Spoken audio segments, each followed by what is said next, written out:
Hello my dear student, मेरे channel BN chemistry में आपका स्वागत है। कैसे हो दोस्तों?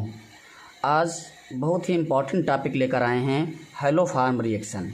हैलोफार्म रिएक्शन, ध्यान देना, हेडिंग पड़ी हुई है हैलोफार्म रिएक्शन। बहुत ही इम्पॉर्टेंट रिएक्शन है और बोर्ड परीक्षा में बहुत पूछी जाती है। हैलोफार्म रिएक्शन, हैलोफार्म के अंतर्गत ही हम इन रिएक्शनों को जानेंगे। यदि क्लोरीन के साथ अपक्रिया कराई गई है तो क्लोरोफार्म, ब्रोमीन के साथ अपक्रिया कराई गई है तो ब्रोमोफार्म, आयोडीन के साथ अपक्रिया कराई गई है तो आइडोफार्म। क्लोरोफार्म, ब्रोमोफार्म और आइडोफार्म रिएक्शन के नाम से इसे जानते हैं। इसमें आइडोफार्म परीक्षण बहुत पूछा जाता है। आइडोफार्म परीक्षण बहुत पूछा गया है, रिएक्शन बहुत पूछी गई है। इसमें मतलब मोस्ट इंपॉर्टेंट रिएक्शन में से है आइडोफार्म रिएक्शन। चलते हैं भैया, क्लोरोफार्म, ब्रोमोफार्म, आइडोफार्म अपक्रियाएँ जानते हैं क्या हैं। यहाँ पर एक ग्रुप लिखा भैया COCH3 एसिटो समूह, COCH3 एसिटो समूह लिखा है भैया। COCH3 एसिटो समूह वाले यौगिक, एसिटो समूह वाले यौगिक, COCH3 समूह वाले यौगिक हैलोजन तथा प्रबल क्षार से क्रिया करके हैलोफार्म बनाते हैं। COCH3 समूह वाले यौगिक हैलोजन तथा प्रबल क्षार से क्रिया करके हैलोफार्म बनाते हैं। इसे हैलोफार्म अपक्रिया कहते हैं। यदि हम हैलोजन के स्थान पर भैया यहाँ पर Cl2 लेते हैं तो क्लोरोफार्म बनेगा, अपक्रिया को क्लोरोफार्म कहेंगे। यदि यहाँ पर हम Br2 लेते हैं तो ब्रोमोफार्म बनेगा, ब्रोमोफार्म अपक्रिया कहेंगे। यदि हम I2 लेते हैं तो आइडोफार्म बनेगा, आइडोफार्म रिएक्शन बोलेंगे इसे भैया, आइडोफार्म रिएक्शन बोलेंगे इसे। एक चीज़ और भैया ध्यान दें, यहाँ पर COCH3 समूह, इनमें भैया ऐसे कंपाउंड, ऐसे यौगिक होते हैं जिनमें इस CO समूह के C से H या एल्किल समूह जुड़ा होता है। CO के C से भैया H या एल्किल समूह जुड़ा होता है। ऐसे कंपाउंड हैलोजन और प्रबल क्षार से क्रिया करते हैं, हैलोफार्म रिएक्शन देते हैं। या इसके अंतर्गत एक जनरल रिएक्शन एस्टेल्डिहाइड के साथ बहुत ही पूछी जाती है। एस्टेल्डिहाइड के साथ भी, अल्कोहल के साथ भी, एथिल अल्कोहल के साथ भी ये रिएक्शन पूछी जाती है। तो सबसे पहले एक हम बहुत ही जनरल रिएक्शन लिखते हैं, केवल बताने के लिए रिएक्शन नहीं है, केवल उसका प्रारूप समझिए। बाकी रिएक्शन की मैकेनिज्म अभी तुरंत इसके नीचे देखते हैं। जैसे भैया एसिटल्डिहाइड CH3CHO प्लस हैलोजन और प्लस यहाँ मिलाया गया प्रबल क्षार, भैया प्रबल क्षार मिलाया गया, प्रबल क्षार, तो क्या बना भैया? हैलोफार्म बनता है। क्या बनता है भैया? हैलोफार्म बनता है, हैलोफार्म बनता है, हैलोफार्म यहाँ पर बनता है भैया। यह अपक्रिया हैलोफार्म अपक्रिया लिखी गई है। यदि यहाँ पर ध्यान देना, X2 जहाँ लिखा है, हैलोजन लिखा है, यहाँ पर यदि Cl2 लेते हैं तो क्लोरोफार्म बनेगा, अपक्रिया क्लोरोफार्म हो जाएगी, क्लोरोफार्म। यदि यहीं पर Br2 का प्रयोग करते हैं, ब्रोमीन का प्रयोग करते हैं तो भैया ब्रोमोफार्म बनता है, ब्रोमोफार्म बनेगा, अपक्रिया ब्रोमोफार्म हो जाएगी। यदि यहीं पर I2 मिलाया जाता है, यहाँ पर I2 मिलाया जाता है तो आइडोफार्म बनेगा और रिएक्शन भी आइडोफार्म कहलाएगी, आइडोफार्म रिएक्शन कहलाएगी। अब भैया ध्यान दें, अभी हमने बताया कि यह क्रिया बहुत ही इंपॉर्टेंट है। आइडोफार्म टेस्ट पूछा जाता है, आइडोफार्म परीक्षण पूछा जाता है। क्या है कि कुछ यौगिक भैया, कुछ यौगिक अभी यहाँ पर देखेंगे आइडोफार्म परीक्षण देते हैं और कुछ नहीं देते हैं। कैसे, कौन से यौगिक हैं जो आइडोफार्म परीक्षण देते हैं? तो कुछ तो भैया देते हैं, मतलब अपक्रिया करते हैं, सिंपल शब्दों में लिखते हैं भैया कि देते हैं, और यहाँ पर लिख देते हैं नहीं देते हैं। क्या? आइडोफार्म टेस्ट नहीं देते हैं, नहीं देते हैं। यहाँ पर देते हैं, क्या क्या बोला गया भैया? आइडोफार्म टेस्ट, आइडोफार्म परीक्षण, आइडोफार्म परीक्षण, आइडोफार्म टेस्ट ये नहीं देते हैं। कौन से यौगिक हैं भैया? जैसे ध्यान दीजिए CH3CHO एस्टेल्डिहाइड भैया ये टेस्ट देगा, लेकिन फार्मल्डिहाइड ये टेस्ट नहीं देगा, फार्मल्डिहाइड ये टेस्ट नहीं देगा। इसके अतिरिक्त भैया ध्यान देना CH3CH2CHO भैया प्रोपेनॉल्डिहाइड भी टेस्ट नहीं देगा मिथिलीन समूह के कारण। मिथिलीन समूह जहाँ पर इस प्रकार से जुड़ा होता है ये ज़्यादा एक्टिव हो जाता है और हैलोजन से यही क्रिया कर लेता है ना, क्लोरीनीकरण, ब्रोमीनीकरण, आयोडीनीकरण कर लेता है, इसलिए ये भी आयोडोफार्म टेस्ट नहीं देगा। ये भी भैया आयोडोफार्म टेस्ट नहीं देगा। एसीटोन आयोडोफार्म टेस्ट देगा भैया, CH3CO CH3 ये टेस्ट देगा। अभी हमने ऊपर बताया है यहाँ पर CO CH3 समूह वाले यौगिक देते हैं यदि इससे H जुड़ा हो या फिर इससे एल्किल जुड़ा हो। तो यहाँ पर CO CH3 से एल्किल जुड़ा है अर्थात ये टेस्ट देता है, ये टेस्ट देगा।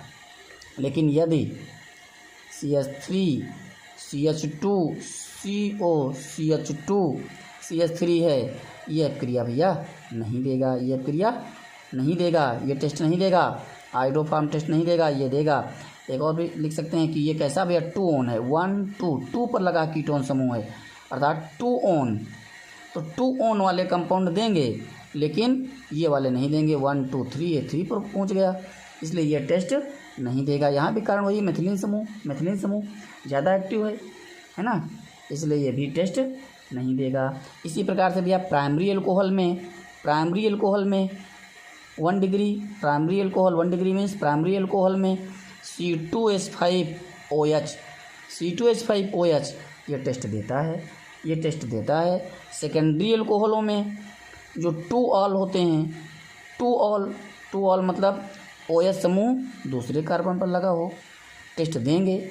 लेकिन भैया मेथिल अल्कोहल ये टेस्ट नहीं देगा, CH3OH ये टेस्ट नहीं देगा। कौन देता है कौन नहीं देता परीक्षा में नोट करना, क्यों? क्योंकि ये कंपटीशन में भी पूछा गया क्वेश्चन है कि आयोडोफार्म टेस्ट देता है, बहुविकल्पी क्वेश्चन में भी पूछा जा चुका है।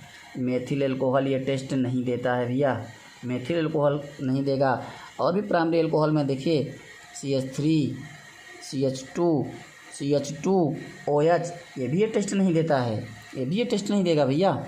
और देखें ध्यान दीजिए, जब COH को तो ये टर्सरी अल्कोहल है, ये भी ये टेस्ट नहीं देगा, ये भी ये टेस्ट नहीं देता है, ये भी टेस्ट नहीं देगा, है ना। अगला भैया देखिए एक और समूह देखिए लिखा हुआ है, कंपाउंड का नाम सीखना, CH3CO CH2 COO C2H5 ethyl aceto acetate, नाम देना एथिल एसीटो एसीटेट, ये भी टेस्ट नहीं देगा। इसका भी कारण पूछाता है, प्रश्न पूछा जा चुका है कि ethyl acetoacetate iodoform test नहीं देता है, क्यों? क्योंकि इसका भी जो मिथिलीन समूह है अत्यधिक क्रियाशील है, इसीलिए ये भी आयोडीनीकरण कर देगा भैया, है ना। यहाँ पर आयोडीन यहीं पर क्रिया कर लेगी, जुड़ जाएगी, इसलिए ये भी आयोडोफार्म टेस्ट नहीं देता है। इसके अतिरिक्त भैया फिनॉल में देना भैया एक कंपाउंड देखिए लिखा गया है इस प्रकार से, कौन सा? क्यूनॉल। क्या लिखा गया भैया? क्यूनॉल ये टेस्ट देता भैया, क्यूनॉल टेस्ट देता है। या फिर 1,4 हाइड्रोक्सी बेंजीन भी है, ये टेस्ट देगा। इसके अतिरिक्त क्यूनोन भी ये टेस्ट देता है, भैया, क्यूनोन भी इस टेस्ट को देगा। आयोडोफार्म टेस्ट देता है NOH, क्यूनोन ये भी आयोडोफार्म टेस्ट देता है। ये भैया कुछ कंपाउंड लिखे गए हैं जो आयोडोफार्म टेस्ट देते हैं, इस तरफ जो लिखे हैं आयोडोफार्म टेस्ट नहीं देते हैं। इनकी पहचान भैया ध्यान से कर लेना। और फिर अब आते हैं हम एक रिएक्शन पर। मुख्य रूप से तो रिएक्शन बता चुके हैं, इस प्रकार से ध्यान दे रहे हैं। एस्टेल्डिहाइड, यहाँ पर क्लोरीन ब्रोमीन आयोडीन मिलाएंगे, प्रबल क्षार मिलाएंगे, हाइलोफार्म बनेगा। हाइलोफार्म के अतिरिक्त भी अन्य सब प्रोडक्ट भी बनेंगे, उत्पाद बनेंगे। देखते हैं अब क्रिया देखते हैं, अब क्रिया की मैकेनिक की क्रिया कैसे होती है, कितने पदों में अब क्रिया होती है।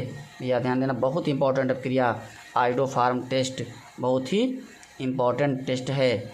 बहुत ध्यानपूर्वक इस रिएक्शन को पढ़ रहे हैं, सीख रहे हैं। और इसी प्रकार से और अब क्रियाओं को सीखने के लिए, समझने के लिए हमारे चैनल को सब्सक्राइब करें भैया। जो सब्सक्राइब नहीं किए हैं सब्सक्राइब करें, लेकिन जो सब्सक्राइब किए हैं वो लाइक और कमेंट ज़रूर भैया कर दिया करें, कम से कम लाइक कर दें तो कुछ हिम्मत और बढ़ जाए। भैया ध्यान देना इस अपक्रिया के लिए। अपक्रिया का बेस ऊपर पढ़ चुके हैं कि हम एस्टेल्डिहाइड में क्या मिलाते हैं, हेलोजन और प्रबल क्षार। तो कैसे अपक्रिया होती है, मान लेते हैं कि हमको अपक्रिया लिखनी है किसके साथ, एस्टेल्डिहाइड के साथ, एस्टेल्डिहाइड क्लोरीन के साथ, एस्टेल्डिहाइड क्लोरीन और NaOH के साथ। तो अपक्रिया कैसे होगी, कितने पदों में होगी भैया, उसको बहुत ध्यानपूर्वक पढ़ना है, ध्यान देना। सबसे पहले ध्यान दें, जब Cl2 chlorine NaOH, chlorine NaOH के साथ क्रिया करती है भैया, तो क्या बनता है, NaOCl बनता है और HCl बनता है। NaOCl नाम इसका भैया, ये क्या है, सोडियम हाइपोक्लोराइट है भैया, ध्यान देना इसका क्या नाम है, सोडियम हाइपोक्लोराइट। अब यहाँ पर कंडीशन देखें भैया, सोडियम हाइपोक्लोराइट क्यों बना, एक कंडीशन और भी ध्यान दीजिए, बहुत पूछी गई रिएक्शन है किसमें, इनऑर्गेनिक में, कि क्या होता है जब ठंडे और तनु NaOH विलयन में क्लोरीन प्रवाहित की जाती है। क्या होता है जब भैया, जब ठंडे और तनु डाइल्यूट NaOH में क्लोरीन प्रवाहित की जाती है, सोडियम हाइपोक्लोराइट बनता है, सोडियम हाइपोक्लोराइट बनता है। इसी रिएक्शन को यदि बोल दिया जाए, क्या होता है जब गर्म व सांद्र कंसंट्रेट NaOH में क्लोरीन प्रवाहित की जाती है, तो यहाँ पर क्या बनेगा, सोडियम क्लोरेट बन जाएगा भैया। तब यहाँ पर क्या बन जाता है, सोडियम क्लोरेट बन जाता है, क्या, NaClO3 बन जाता है, NaClO3 बन जाता है। ठीक, वो तो रिएक्शन अलग है, लेकिन यहाँ पर इसलिए बता दिया गया है साथ ही में, ताकि यहाँ पर समझ सकें कि इन दोनों में क्या अंतर है, क्योंकि यहाँ पर हमें केमिस्ट्री को रटना नहीं, समझना है। ये क्रिया हो गई, सोडियम हाइपोक्लोराइट बन रहा है, इसका मतलब समझ गए कि ये डाइल्यूट होगा। तो पहले पद में क्लोरीन NaOH के साथ जब क्रिया करेगी तो सोडियम हाइपोक्लोराइट बनेगा, और यही सोडियम हाइपोक्लोराइट भैया एस्टेल्डिहाइड के साथ CHO के साथ अब क्रिया करता है, क्लोरल बना देता है। क्या बनाएगा भैया, NaOCl अब क्रिया करेगा और फिर क्या बना देगा, क्लोरल। पढ़ चुके हैं भैया, CCl3CHO, और साथ में बनेगा फिर भैया यहाँ पर NaOH भैया। ऊपर वाली अब क्रिया इसके अनुसार ही बैलेंस कर लेंगे। कैसे, यहाँ पर 3 क्लोरीन आए तो इसका मतलब है ये 3 मोल लगे होंगे, और जब यहाँ Na3 हो गए तो इसका मतलब भैया 3 NaOH भी यहाँ पर लगे होंगे, और 3 सोडियम हाइपोक्लोराइट आने के लिए तो यहीं से आए होंगे। इसका मतलब इसे भी, सब क्रिया को 3 से गुणा कर दो, 3 से मल्टीप्लाई कर दो, तो अर्थात यहाँ सभी के 3-3 मोल हो जाएंगे, 3-3 मोल हो जाएंगे। आगे बढ़ते हैं भैया, इसके साथ अब क्रिया होने पर एक क्लोरल बन गया, और जानते हैं जब क्लोरल बन जाए और NaOH बन जाए तो क्लोरोफार्म बन जाता है। पीछे पढ़ चुके हैं, इसके पहले वाले लेक्चर में भैया पढ़ चुके हैं। तुरंत बना लेंगे अब, NaOH प्लस CCl3CHO, ये भैया H, इसका CCl3 क्या बनाया, क्लोरोफार्म बनाया, CHCl3 बना, CHCl3। और ये देखिए भैया NaHC है, 2 O हैं, समझ गए होंगे क्या बना भैया, HCOO, सोडियम फार्मेट बना भैया। क्या बना, ये सोडियम फार्मेट बना। अभी भैया इस मिश्रण में एक और रिएक्शन हो जाएगी, समझ लेंगे। यहाँ पर HCl है और यहाँ पर NaOH है भैया, यहाँ पर प्रबल क्षार है, यहाँ पर प्रबल अम्ल है, और जानते हैं ये दोनों भी आपस में रिएक्शन कर लेंगे। अम्ल और क्षार की अभिक्रिया भैया उदासीनीकरण अभिक्रिया हो जाती है, और क्या बनता है, साल्ट और वाटर बनता है, साल्ट और वाटर बनता है। तो ये 3-3 मोल यहाँ पर है, इनको भी समाप्त कर दिया जाए भैया, उदासीनीकरण हो जाएगा।